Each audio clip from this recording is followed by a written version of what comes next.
ಪ್ರಸ್ತುತ ಕೃತಕ ಬುದ್ಧಿಮತ್ತೆ ಮಾನವ ಜೀವನದಲ್ಲಿ ಕ್ರಾಂತಿಕಾರಕ ಬದಲಾವಣೆಗಳನ್ನು ತರ್ತಾ ಇದ್ದು ಅದನ್ನು ಪರಿಣಾಮಕಾರಿಯಾಗಿ ಸಮರ್ಥವಾಗಿ ಬಳಸಿದ್ರೆ ಪ್ರಗತಿ ಸಾಧ್ಯ.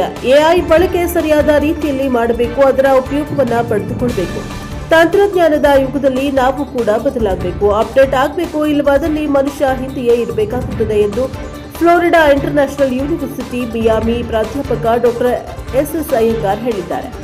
ಮುಂದಿನ ವರ್ಷ ಫೆಬ್ರವರಿ ತಿಂಗಳಲ್ಲಿ ನವದೆಹಲಿಯಲ್ಲಿ ನಡೆಯಲಿರುವ ಇಂಡಿಯಾ ಎಐ ಇಂಪ್ಯಾಕ್ಟ್ ಸಮ್ಮಿಟ್ 2026ರ ಪೂರ್ವಭಾವಿಯಾಗಿ ಶನಿವಾರ ನಗರದ ಹೊರವಲಯದಲ್ಲಿರುವ ನಾಗಾರ್ಜುನ ಕಾಲೇಜ್ ಆಫ್ ಇಂಜಿನಿಯರಿಂಗ್ನಲ್ಲಿ ಆಯೋಜಿಸಿದ್ದ ಪ್ರಾದೇಶಿಕ ಎಐ ಪೂರ್ವ ಸಮ್ಮಿಟ್ನಲ್ಲಿ ವಿಶೇಷ ಅತಿಥಿಯಾಗಿ ಪಾಲ್ಗೊಂಡು ಅವರು ಮಾತನಾಡಿದರು. ಎಐ ನಮಗೆ ಹೇಗೆ ಬೇಕೋ ಹಾಗೆ ಬಳಸಿದ್ರೆ ಅದು ನಮ್ಮ ಕೈಯಲ್ಲಿರುವ ಶಕ್ತಿಯಾಗುತ್ತದೆ. ಎಐಯಿಂದ ಮಾನವ ಜೀವನದ ಎಲ್ಲಾ ಕ್ಷೇತ್ರಗಳಲ್ಲಿ ಮಹತ್ವದ ಪರಿವರ್ತನೆಗಳನ್ನು ತಂದಿದೆ.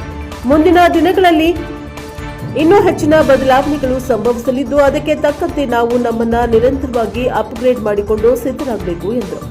ಕಾರ್ಯಕ್ರಮದಲ್ಲಿ ಮಾತನಾಡಿದ ಎಐಸಿಟಿಇ ನಿರ್ದೇಶಕ ಡಾಕ್ಟರ್ ಎನ್ಎಸ್ ಸಿದ್ದಲಿಂಗಸ್ವಾಮಿ, ಯಾವುದೇ ತಂತ್ರಜ್ಞಾನ ಮಾನವರಿಂದಲೇ ಸೃಷ್ಟಿಯಾಗುತ್ತದೆ.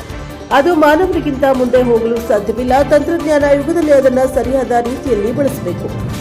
ಎಐ ಬಂದ ನಂತರ ಉದ್ಯೋಗಾವಕಾಶಗಳು ಕಡಿಮೆಯಾಗುತ್ತವೆ ಎಂಬ ಮಾತು ಸತ್ಯಕ್ಕೆ ದೂರವಾಗಿದೆ. ತಮ್ಮ ಸಾಮರ್ಥ್ಯವನ್ನು ಬೆಳೆಸಿಕೊಂಡು ಹೊಸ ತಂತ್ರಜ್ಞಾನವನ್ನು ಅಳವಡಿಸಿಕೊಂಡರೆ ಉದ್ಯೋಗವೇ ನಮ್ಮ ಮನೆ ಬಾಗಿಲಿಗೆ ಹುಡುಕಿಕೊಂಡು ಬರುತ್ತದೆ ಎಂದು ಹೇಳಿದ್ದಾರೆ. ಈ ಸಂದರ್ಭದಲ್ಲಿ ಕಾಲೇಜಿನ ಸಿಒ ಬಾನು ಚೈತನ್ಯ, ನಿರ್ದೇಶಕರಾದ ಗೋಪಾಲಕೃಷ್ಣ, ಪ್ರಾಂಶುಪಾಲ ಡಾಕ್ಟರ್ ಜಿ ತಿಪ್ಪೇಸ್ವಾಮಿ, ಪ್ರಾದೇಶಿಕ ಎಐ ಪೂರ್ವ ಸಮ್ಮಿಟ್ನ ಪ್ರಧಾನ ಸಂಯೋಜಕ ಡಾಕ್ಟರ್ ಲೋಹಿತ, ಕಾಲೇಜಿನ ಪ್ರಾಧ್ಯಾಪಕ ವರ್ಗದವರು ಉಪಸ್ಥಿತರಿದ್ದರು. Bureau report Salahuddin, NKS TV 4, Chikkaballapur.